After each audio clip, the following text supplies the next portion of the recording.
F'attività politika fin-nadur Għawdex, il-kap tal-Oppożizzjoni u tal-Partit Nazzjonalista Alex Borg għalli b'differenza għal Gvern Laburista li ġab il-vapur inaċċessibbli tan-Nikolaws, Gvern Nazzjonalista kien ġab 3 vapuri totalment ġodda. Wieħed li Gvern ġdid Nazzjonalista jinvesti f'4 vapuri ġodda u jżid ukoll vapur tal-merkanzija li jaqsam bejn iż-żewġ gżejjer. Ikkritika lil Gvern tal-li skontu mhux juża fondi Ewropej għal konnettività bejn iż-żewġ gżejjer u għalli dawn jistgħu jiġu investiti fi flotta ġdida ta' vapuri. Dr. Borg għalli Għawdex jinsab toroq imkisra u bekket jonqos il-livell kompetittiv ta' Għawdex u semma li fil-budget għal din is-sena il-Gvern naqqas b'4,750,000 euro l-allokazzjoni għal din il-gżira. Sostna li minnaħa l-oħra Gvern Nazzjonalista se jkompli investi għal Għawdex. Elenka għatta proġetti għal Għawdex, fosthom video conferencing system fl-estensjoni tal-kampus tal-Università ta' Għawdex. Dwar l-Innovation Hub ta' Għawdex huwa qal li m'hemmx iktar minn 4 kumpaniji u ħafna mill-ispazju tieħed mill-Gvern. F'dan il-kuntest għalli Gvern Nazzjonalista juża dan il-ħabba żgħażagħ li jridu jiftħu negozju.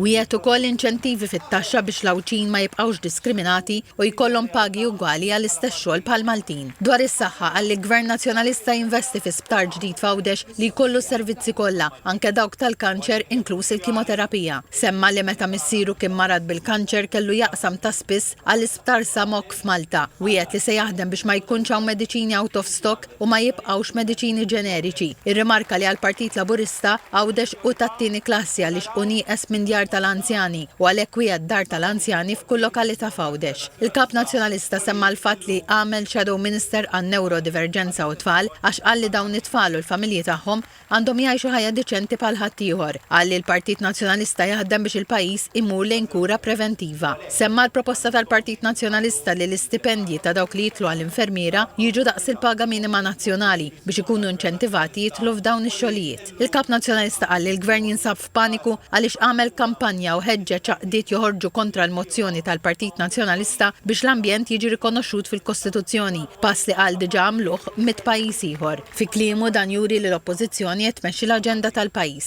Dwar l-istħarriġ tal-opinjoni pubblika, Dr. Borg qal li dawn uraw li ż-żgħażagħ qed jersqu lejn il-Partit Nazzjonalista u din turija ċara li l-Partit Nazzjonalista qed jerġa' jkun id-dar naturali taż-żgħażagħ. Madankollu qal li l-Partit Nazzjonalista irid ikompli jikkonvinċi lin-nies li sal-lum qed jgħidu li mhux se jivvotaw.